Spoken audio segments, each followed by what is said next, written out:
Hey there, folks. Welcome to another edition of Stranger in a Southern Land. I, of course, am your host, Jake Manning. Today in the program, I speak with Ray Wright, who's the strength and conditioning coach at Richard Childress Racing. I'm sure some of you are probably scratching your heads right now going, Jake, I didn't know that NASCAR had a strength and conditioning program. Well, they do, and Ray Wright's the guy for the job. He's been doing a very good job at RCR for quite some time.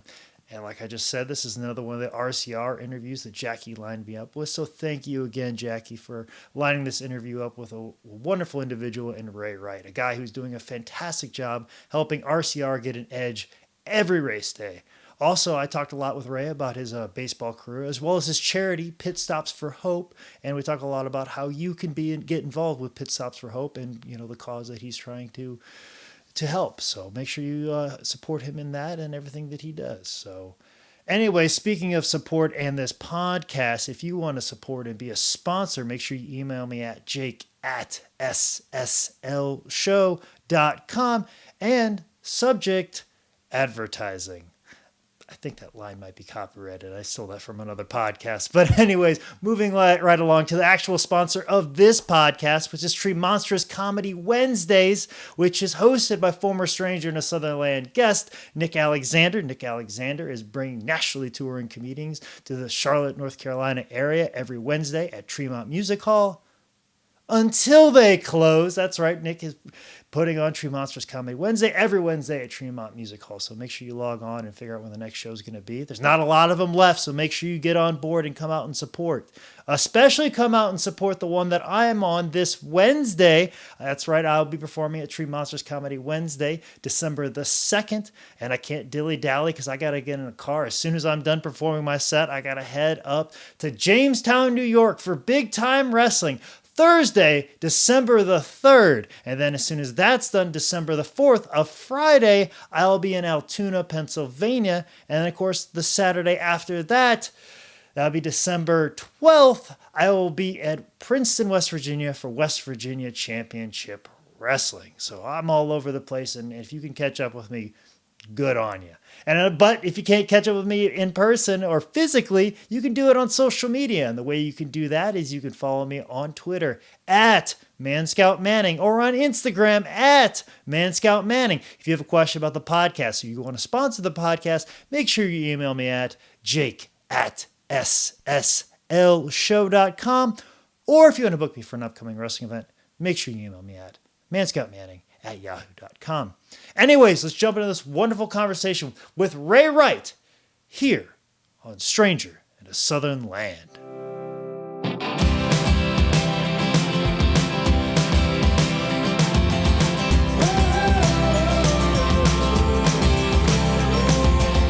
Anyways, folks, I'm sitting here with Ray Wright, strength and conditioning coach for RCR. Yep. Also, leader of Pit Stops for Hope. Yep. But we've got to cover a lot of ground in between. Yeah. When I was trying to line up an interview with some people from RCR, you were definitely one of those first round draft picks of people. Man. And one thing that they discussed is you were not only a strength and conditioning coach, but you were a former athlete, a collegiate athlete. Yep. Let's talk about your athletic background growing up, and maybe we can compare a little bit. I had a very athletic background as well. So what was yours like? Well, man, I grew up and I played all sports growing up, and but then my dad, he was a big football player, and so he was pushing me to play football and do all that. I just really wasn't vibing the football, and I was really good at baseball. I was finding out that I was pretty good at baseball. So I just started playing baseball year round. I never really got burnt out on it. And where'd you grow up? In Maryland. In Maryland, okay. Yep. So I went to the local high school, and then my dad found a better high school closer to Washington D.C., Riverdale Baptist, and these guys went everywhere and played baseball. Then we went to Puerto Rico. We went all over the country, man, and even obviously left the country. But so and then baseball kind of took off. I got I playing in Maryland. I always wanted to play big college baseball, and I was getting recruited by the big schools up north, and they weren't really that good. Your Marylands and at that time Virginia wasn't any good, and now Virginia's really good, but at that time they sucked, and. So, I wanted to play big college baseball, so I went to a junior college down in Florida, Okaloosa-Walton, and did well there. And I actually signed my letter of intent with the University of Miami. And I guess something happened with the guy who recruited me, Turtle Thomas. He was assistant coach at Miami. He recruited me. I signed with him. Well, he resigned or got fired. I still don't know the details, but they let me out of my letter of intent.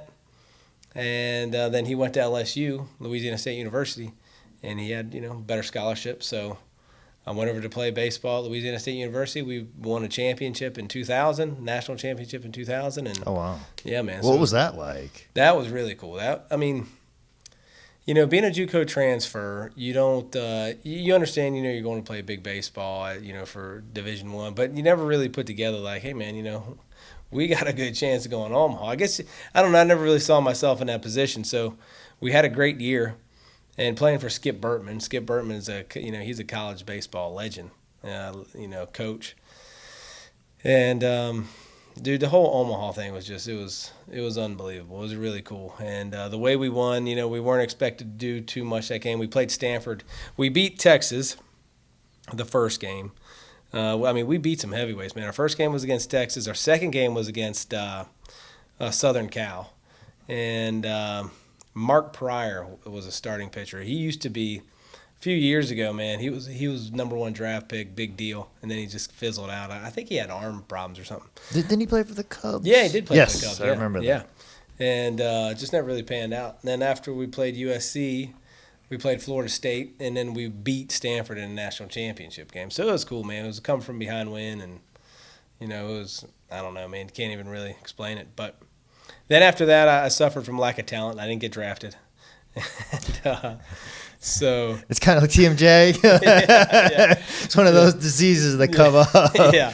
Oh, trust me, I had the same issue too. Yeah. I was trying to be an Olympic shot putter, and turns out 5'10" really doesn't cut it. Every once in a while you gotta look in the mirror. You hear people all the time. Well, my coach screwed me, or me and my coach didn't get along, or it was politics. Nah, man, I just wasn't good enough to get drafted. Yeah, you could hide in a team sport like that. Yeah. But sometimes, yeah, you just gotta look yourself in the mirror. So totally, man. And so I played independent ball, which is kind of like the CFL. Yeah. You got paid poorly, but you got paid to play baseball, which at my age, was cool. Mm-hmm. And drove around and then where'd you play?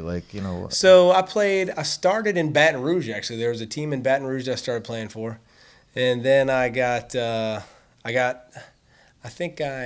released from that team. Then I went up to Washington, Pennsylvania, where I got picked up. And I played in the, I forget the name of the league. I think it was a Frontier.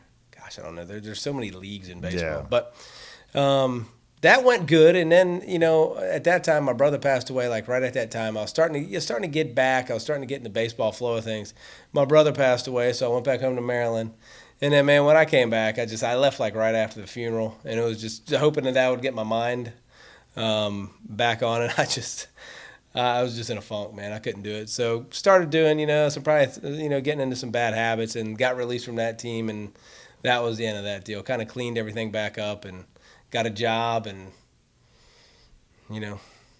life goes on, right? Yeah, pretty much. But, you were playing baseball. You're getting paid a little bit to do it, in your 20s. It's not a bad. No, man, no. It's not a bad gig. Not a bad gig at all, man. You got no responsibilities. But when you got serious, what would you get serious in doing when you get a job? Like, what was the next step after Okay, that? so after I returned back to Maryland, I grew up with a friend of mine. He played football at Harvard, right? So we both agreed. We were both in our mid-20s. So we both still felt like we had a lot to offer to athletics. So we started training people. It started off with speed training. Then we kind of evolved into weight training. And then we evolved and we were getting a lot of kids. So then we started after-school tutoring. We brought tutors on staff. Him being from Harvard, he's kind of a smart guy. Mm-hmm. He could do some tutoring. Just throw along for the ride. Why not? Just ride on. Yeah. And so the tutoring was going good. So then we brought in SAT instructors. And then we started making teams. We had our own team. So it was going really good, and we were having a blast. And then I met my wife while I was in Maryland. and met online. We met online before it was cool to meet online. Like now it's cool. It's all right to meet online. Well, that's why everybody does it now. Now everybody's swiping right into it. But I'm telling you, I was a weirdo. Oh yeah, I was a weirdo as well. What was your preferred site? My preferred site, the one we met on, was ChristianCafe.com. Okay. I don't even know if it's still around. It does sound like it would be. Kristen Mingle probably brought it up. Yeah.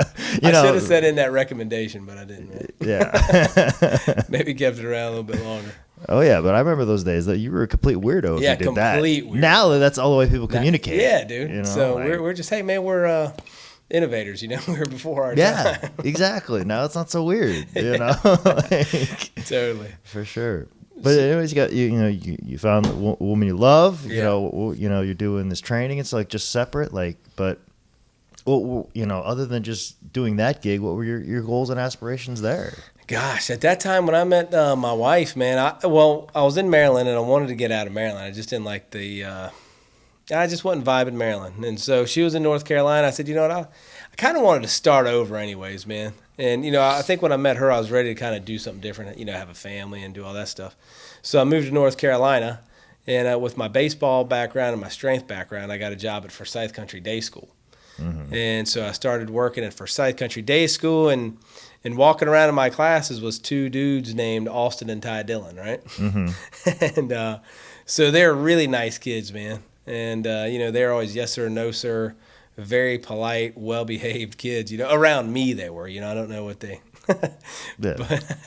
But so we became really good buddies, a teacher relationship, and what was the age difference at that time? Like, how old were you and how old were they? Let's see. At that time, I had to be I was probably like 27, 28. Okay.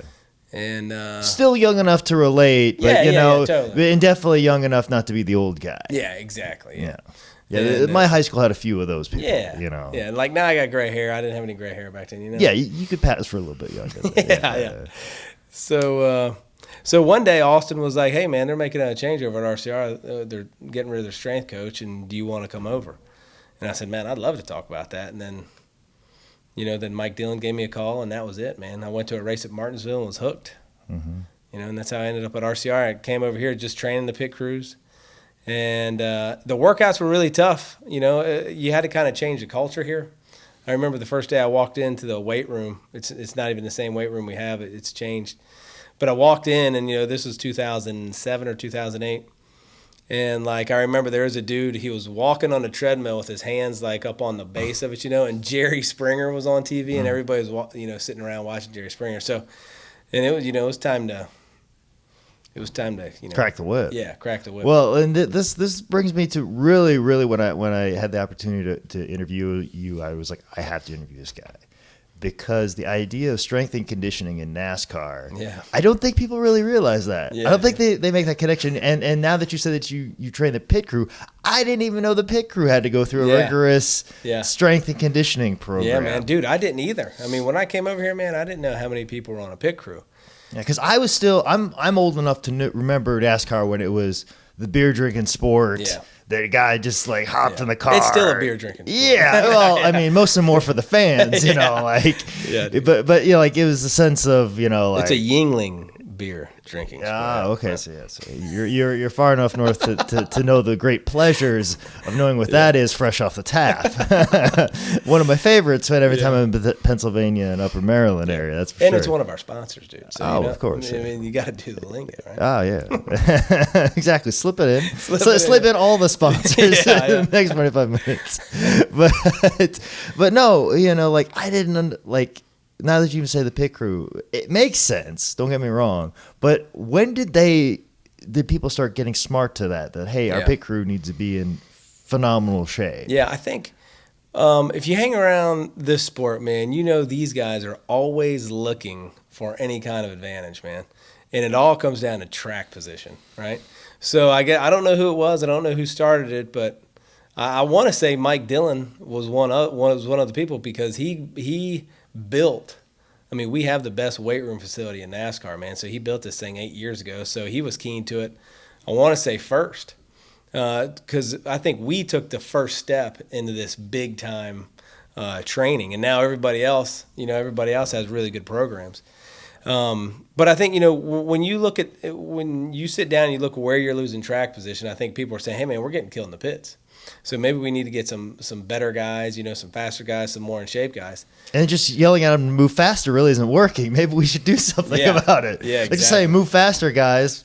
Yeah. Not really working all that well. No, yeah, not at all, man. So, yeah, they started whipping these guys in shape. And, now we continue to, obviously, we still work them out. We still try to train them hard. And now now it's going into the technology of the equipment. Now it's paying into guns and jacks and everything else. You can speed everything up. I mean, when I first started here in 2008.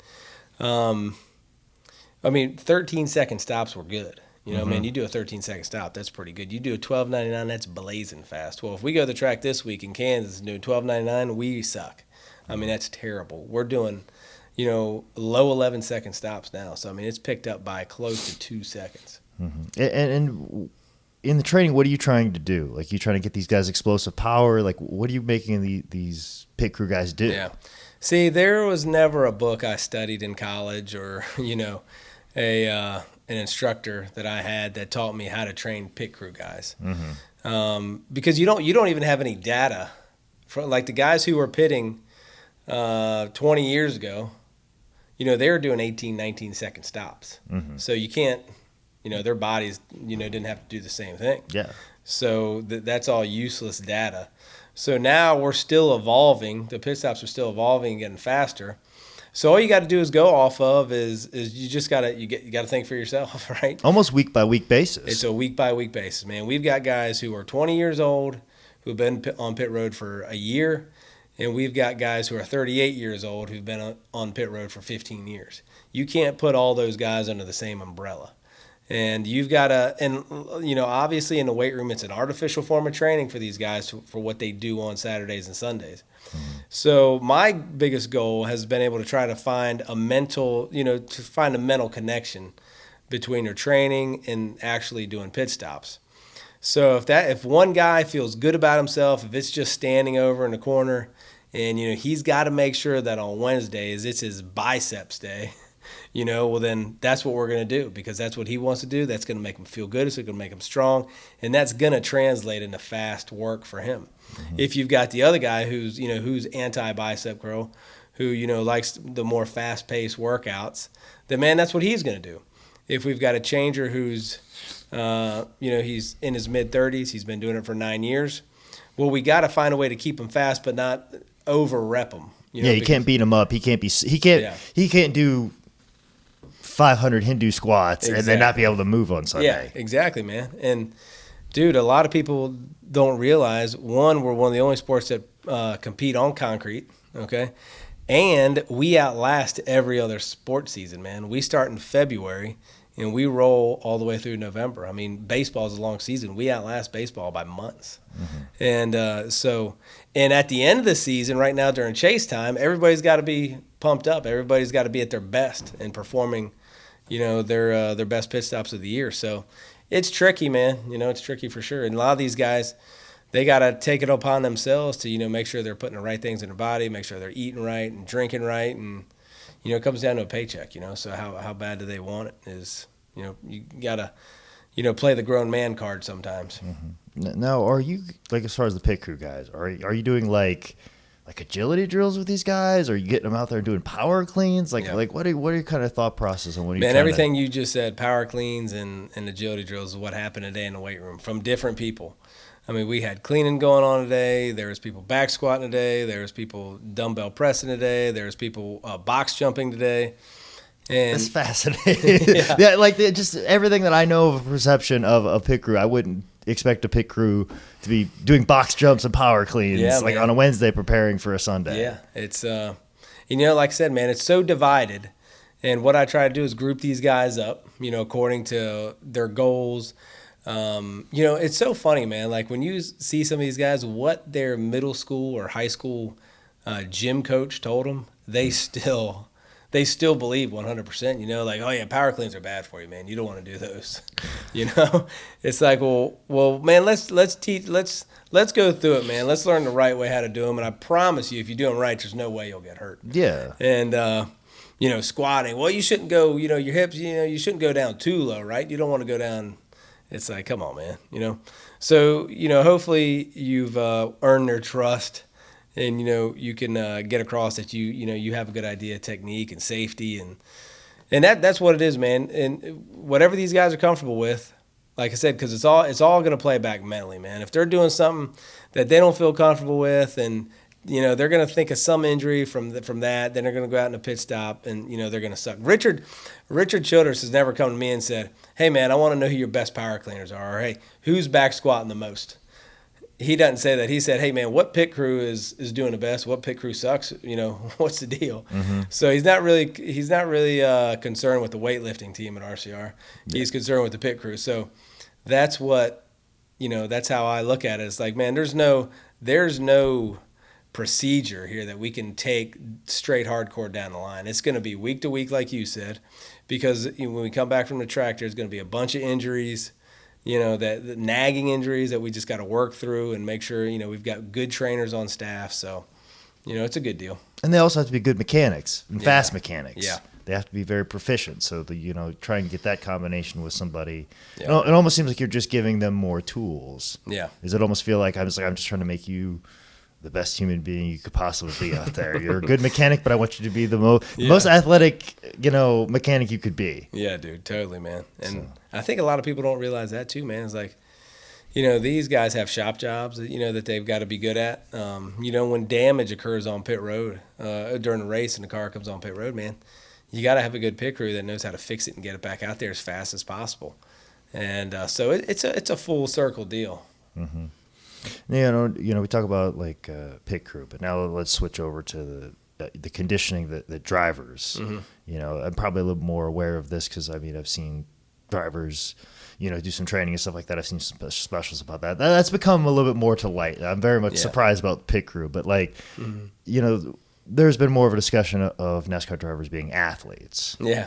And that's something that's fairly new of a concept. But what are some of the things that you do as a strength and conditioning coach to get someone like Austin ready for a race? Yeah, man, Austin, when he does come in and train, Austin's a guy. He's easy to train because, what we try to do with Austin is he's a big competitor, man. So if we can create circuits where we're kind of competing against one another, that's going to blow him up, and that's going to anytime he can push himself, anytime we can create a mental barrier for a guy like Austin in his workout, that's a carryover we're going to have. Because I've never driven a race car, professionally like he has, but I could see, restarting on a green white checkered restart, and he's P4. That's a mental barrier that he's going to have to believe in himself and get through.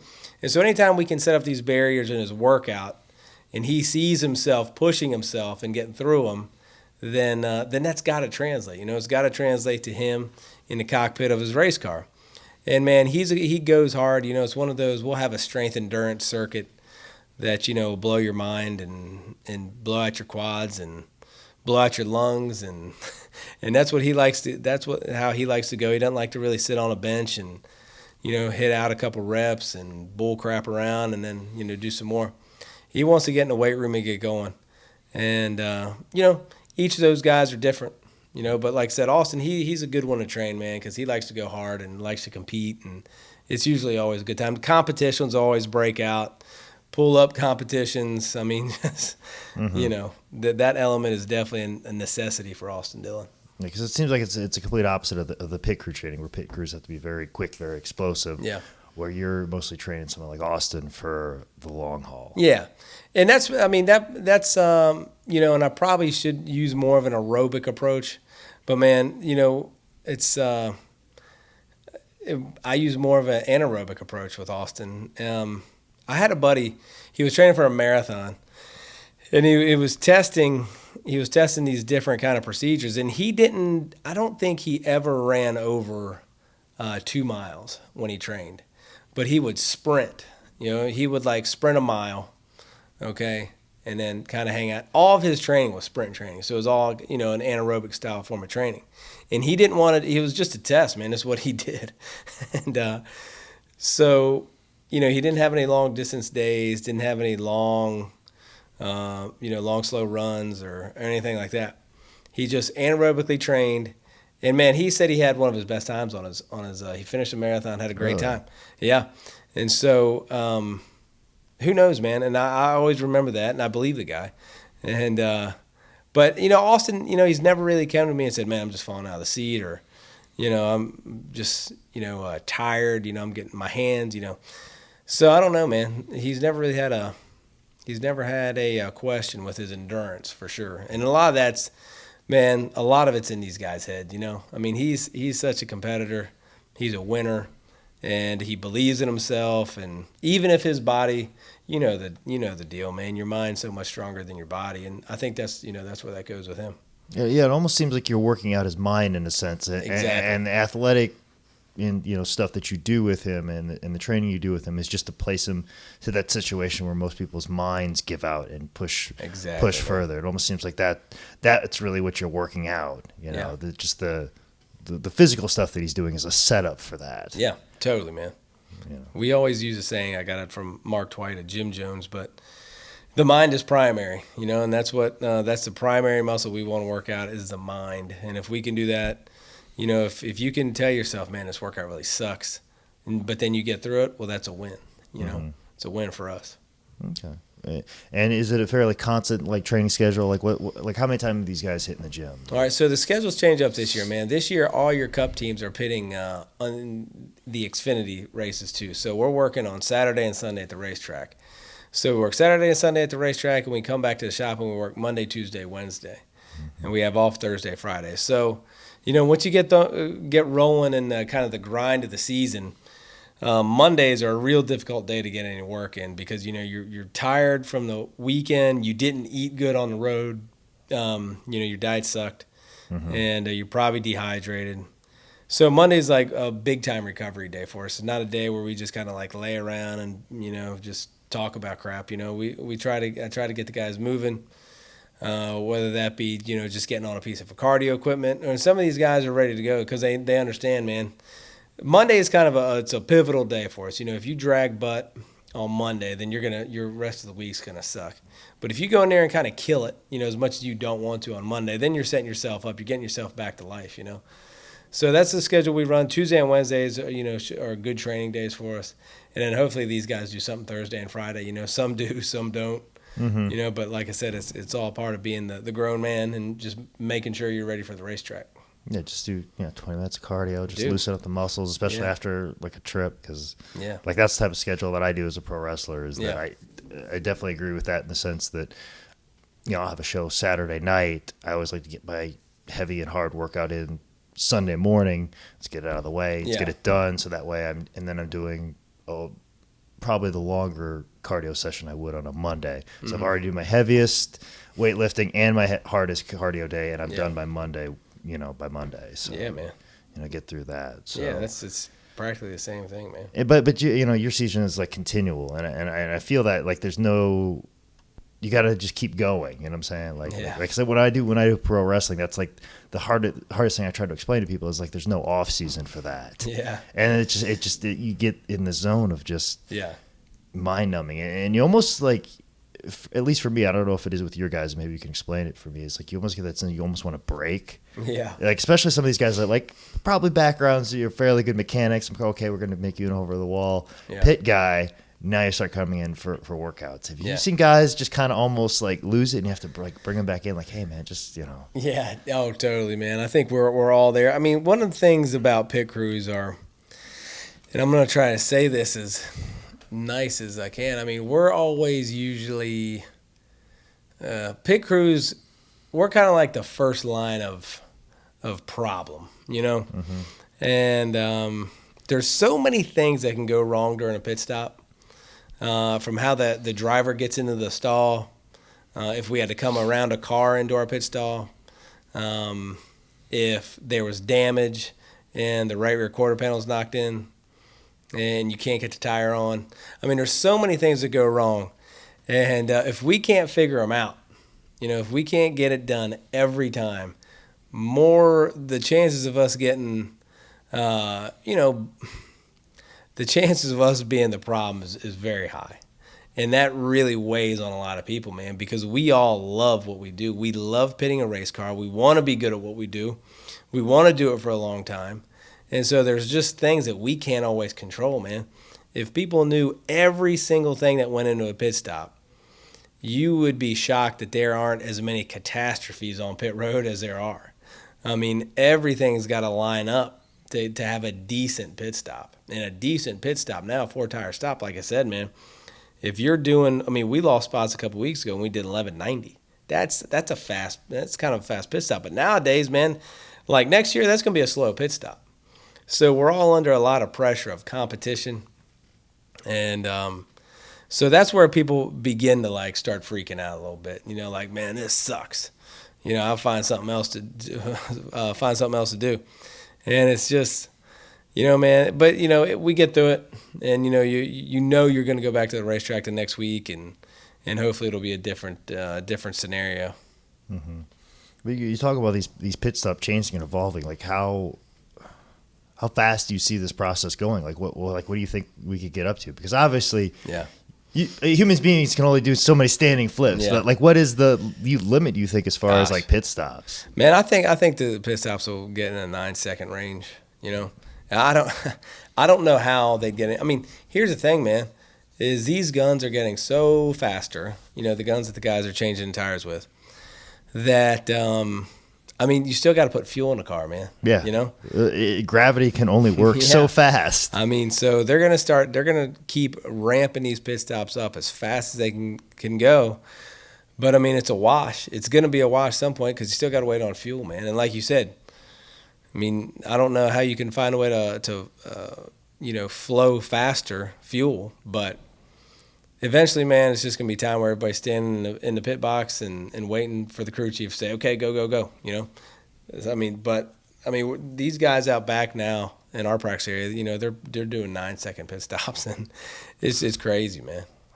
Man, I can't believe it. But also, as far as like, you know, the race car drivers and something like Austin and stuff like that, like how can he prepare? Like in the off season, is it just completely like I need to walk away from it because it's so long, or is like, hey, you know, here's an off season workout, you know, so you're coming in the season the best condition possible, or is it just best to take a rest? Like what are probably your philosophies there? Man, I mean, that's going to have to be.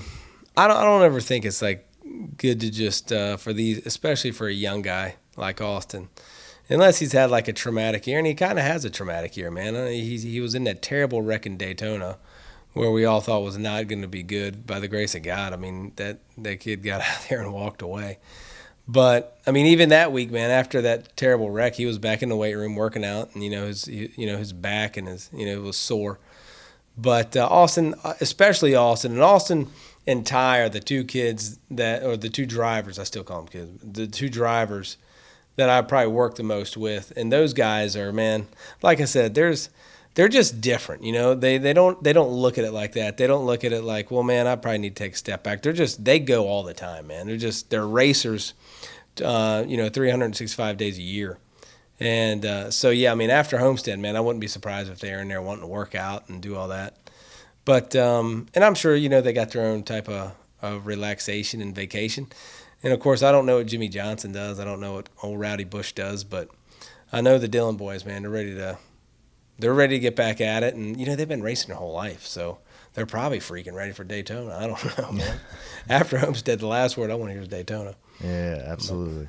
But, like, you know, as far as, like, you know, what are some of the things you're doing with them, like physically? Are you doing bike work with them, cardio? Like give me kind of a sample workout, like maybe like during the week with them. Yeah, so sample workout for a guy like Austin. Ty right now, he's slowing it down. Not slowing it down, man. He's wanting to put on more mass. You know, that's where Ty's What at. would be the advantage to that? I don't know. As a man. race car driver. I said, I don't. It seems like it would be when I guess it's smaller, so they take up less gas, so be less weight in the car. But if there's a theory behind that, please inform me. Yeah, man, I'm thinking he just wants to put on some muscle, you know, mentally. I think it's one that he wants to look better in his fire suit, man. I don't know. He's not told me. He just says, hey, man, you know, I don't want to, because I mean, I like those ball busting, you know, kind of tight, hard workouts. And he's like, man, I want to put on some more muscle. So okay, that's what we'll do. But so that's what we do with old Ty right now. And like I said, these guys' schedules are so busy, man. It's like I might see him like once every it might be once a month. It might be once every 2 weeks. It might be, so it's so here and there. Both of them, Ty's married now, so whenever he's home, if his wife, I'm sure he wants to spend time at the house. And, Austin, he's got a girlfriend now and spend, So at the track, these guys, they're under a lot of pressure, right? So during the week, that might be their time, like we just talked about, to relax and kind of just, enjoy life. But when they come in a weight room, Austin, we've got this thing we call a dead tread. And it's like a self-propelled treadmill. And it's very tough. So we might like run out like 25, it might be like a 25 by 25 by 10, like a 25 dead tread, 25 slosh pipe thruster, 25 elbows, knees to elbows by like 10 rounds, for a time. And so that's something that's like a general deal. Like I said, anytime we can create competition, Austin likes to breathe, man. He likes to hurt. He likes to suffer in the weight room. And so that's good. That's kind of what we like to do. And so that's what he's looking at. Mm-hmm. Is there anything? Has it been kind of a learning curve for you as far as like trying to figure out what these guys need? Oh my gosh, like you say, pit stop is week to week. Yeah. But, like is it the same thing with the drivers? Like okay, obviously if we're doing more weights, Austin seems to perform a little better. Let's do that. Or it seems like he's higher reps. Or is it week to week for you?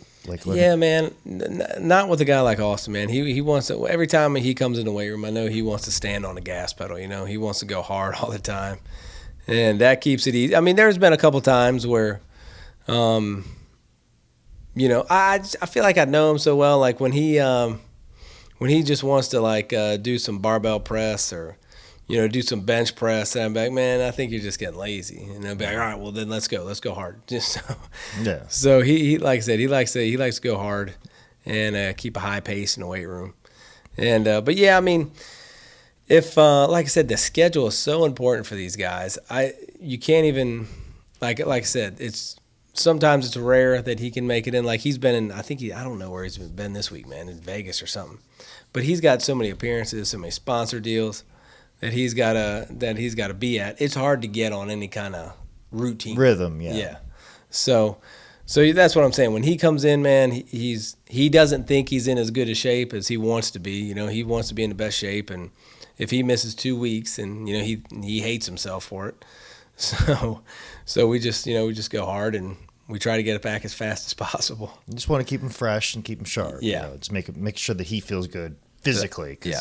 He's going to be sitting down in a car for an extended period of time. Yeah, man. Like, does that take like a certain amount of stretching or like, please, as someone that spends a lot of time, like I'll do a 12-hour drive, sleep in the car, wrestle, and come straight back. Yeah, man. Is there any other thing that cures that problem at all? Like, man. Yeah, not that I know of, man. Okay. Not that I know of. All right, the secret's still out there somewhere. Yeah, it's somewhere. But anyways, you talk about making sure these guys, feel good and stuff like that, and good things are happening. Let's talk about, your pit stops for hope. Yeah. Let's talk about this charity that you're doing. Yeah, man. So, I think it was, I've lived here in North Carolina for close to 10 years now, right? So a few years ago, actually in 2013, I had Richard's cool here, man. He lets us have these Bible studies and do whatever we want, I'm sure if you were a Muslim, you could have a Muslim study, It's pretty open. It's a pretty fair environment. So I was walking out of a Bible study one day, and I was just thinking, I was like, man, what are we doing? We meet in the same room. We read the Bible. We practically talk about the same verses. And but we don't do anything. We say we love these people, but man, and you're not practicing what you preach. Yeah. I mean, it's like people, I think, are just so tired of hearing Christians just talk. Well, yeah, your sins are forgiven, and you're loved, and we love you, but then I was like, man, but we're not doing anything, and that's like completely the opposite of, who were studying and who were following Jesus Christ, man, he wasn't nothing like that. He was like out. Actually, he didn't even talk. I mean, he talked when he had to, but he was like doing stuff, healing this person, picking this prostitute up, curing this person of some disease. And so it was right about that time, man, where I was having all these thoughts like we're just totally failing with this whole Bible study, that it somehow came to my attention that this state that we live in, that we work in, North Carolina, has the highest percentage of child hunger in the nation. And so that was mine. They're actually tied with Louisiana for the highest percentage of child hunger. Yeah. And so playing baseball at LSU for a few years, I mean, I was like in shock, man, because I thought, North Carolina, we're a little bit ahead of the curve, compared to Louisiana. So to be tied with those guys for child hunger was mind blowing. 1 in every 4 kids in our state are food insecure. So, man, when I found that out, I was like, boom, there it is. That's what we can do, man. That's how we can, we can put up and shut up, and we can kind of let our actions. I think it was St. Francis of Assisi. A lot of Christians don't like this saying, but St. Francis of I don't know if I'm pronouncing it right. I'm going to say Assisi. He said, preach the gospel always, and when necessary, use words. And so that was kind of our motto, man. We just wanted to, we wanted to use our NASCAR stage as it's such a big stage, man. We can reach so many people. We can use this to create awareness, because child hunger in America is actually, man, it's, when you look at other states, it's not, there shouldn't be one kid that's hungry in America. Man, we spend so much money on the dumbest things, but yet we've got kids in our country that are going to school just to eat. So it's ridiculous. So we teamed up with Second Harvest Food Bank. I sent those guys an email, told them about our plans to create a group that we work in NASCAR. And tell you, I got an email back the same day, so it was all falling in place really fast. And so, I mean, since May of 2013, we've donated over $145,000 to local food pantries, to the Salvation Army, and we've done a lot of work with the Juvenile Justice Department of one of the departments in our state. And now we're starting to get in the school systems, man. Not only do we have the highest percentage of child hunger, we've also have the teachers who are paid amongst the lowest in the country. So you got hungry kids and you got low paid teachers. And then you turn on the news and you wonder why there's these idiots, committing the crimes that they are. And you see the shootings. Well, man, we're not really doing anything to help these kids when their brains are developing. Yeah. We're not giving them positive role models, nor are we giving them food for their brain to work properly. Yeah, man. These elementary school, man, it's such an important time for cognitive development. And they're just not getting, man. When you're malnourished, your brain's not developing. So we're doing this to our society, and we can blame it on their parents. It's that's their problem. Nah, man. I mean, these kids don't have a say in it.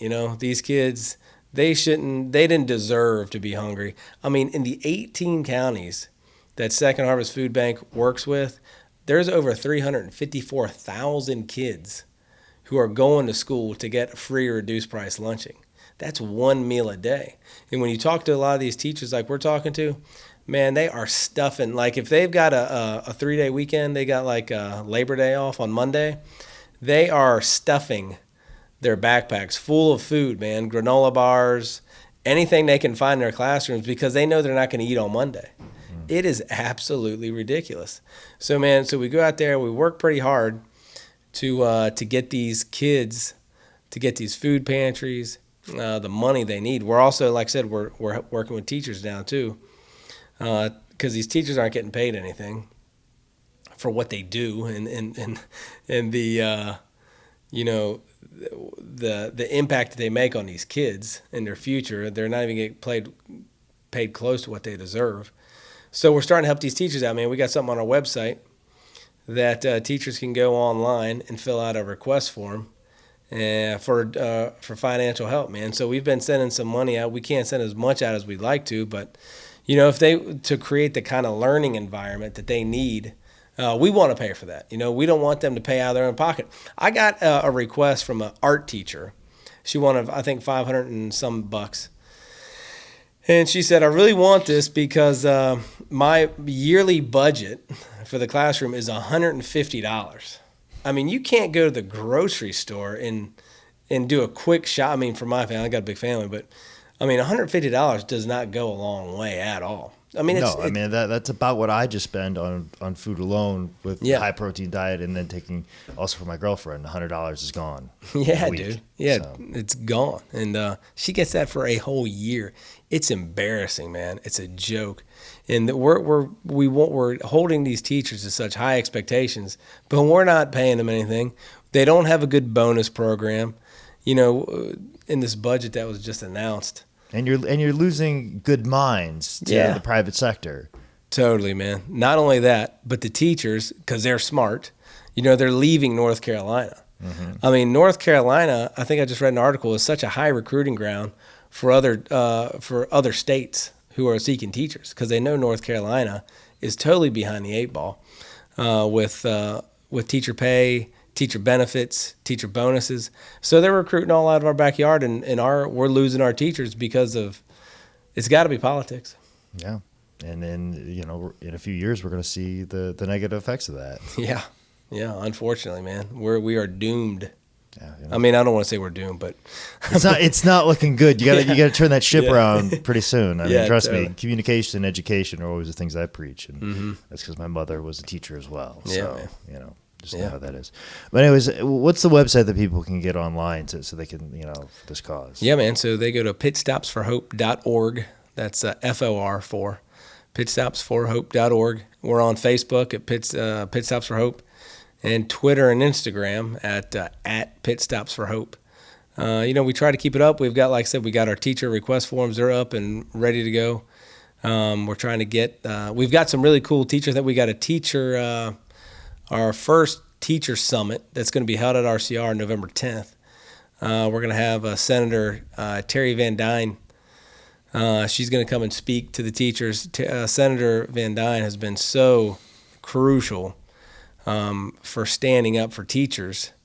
Although we're not the same political party, you can't turn a deaf ear to what the senator has been doing to try to help these teachers, because she knows the deal, man. She knows it's about the youth. We should be investing in our youth. We shouldn't be investing in, I don't want to make this a political deal, but it's going to be a good deal. You feel passionate about it? Go ahead. Like I said, it's we're putting money. We're trying to reproduce the same old money, and we've got to do more for these kids and whatever that is, man. I mean, it could be discipline in the school systems. It could be more food opportunities for these kids. And all the way down the line, man. There's just so many things missing, and I think it actually all starts from discipline. But we're doing what we can, man. That's why we started this deal. We were first Pit Stops for Poverty when we first started, and then we just kind of want to broaden that, man. Poverty is such a down word, brings you down, and hope is it's on the complete opposite end of the spectrum, man. Hope is such a cool word, and people want hope. Everybody wants hope, and so. Our personal feelings is, there's one true form of hope, but we want to offer whatever hope that we can to these kids, man. And sometimes that's just flipping food, I mean, I was fortunate enough growing up, I'm sure you were too, man. When we were hungry, we could just go in the refrigerator and grab something and be good to go. And these kids don't have that opportunity. Yeah. Well, you're doing fantastic work, Ray, and I appreciate everything you've done. And you're doing good work here at RCR. Is there anything that I've glazed over as far as that you want to get out there and let people know about? No, man. No, that was good, man. I really appreciate it. We talked. Everybody knows the deal on Pit Stops for Hope, and I hope that they, even if they don't want to go online, if they don't want to donate, that they just understand. They're at least aware of the situation, and especially if it comes time to time for voting, if it comes time for giving money, when it's presented in front of them, that they should take in consideration. Yeah, man. And if this deal has done one thing for me, it's definitely helped me to open my mind. To not, like, I always thought I knew, like, when you're driving down the road and you see somebody at a stoplight who's asking for money, you're like, well, that's a lazy son of a gun right there. He could be doing something.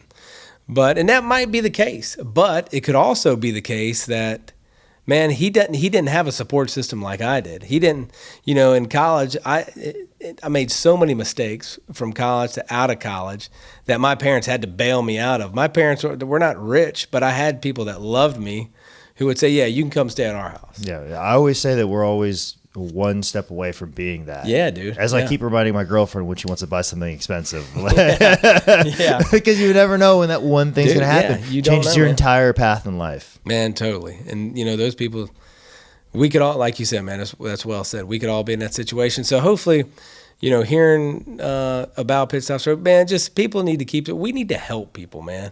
And we're all in this deal together. Nobody has a perfect life. Whatever you read on Facebook posts, nobody has perfect lives. Nobody's got a perfect marriage. Nobody's got we've all got our own problems. Somebody said it really cool, man. She said, everybody's got a tag on their shirt. Some people's tag is on the inside where nobody can see it. And some people's tag is on the outside where everybody can see it, and the tag is obviously metaphorical for problems. And so, we're all dealing. So, man, we all just need to help each other out and just, ease off on one another and just be good people. All right. Well, that's a great place to leave it. You are definitely a good person, sir. I can tell you. You wear that tag on the outside. Yeah. So thank you very much for sitting down and talking to me today. Well, hey, man, I enjoyed it. Thanks for having me.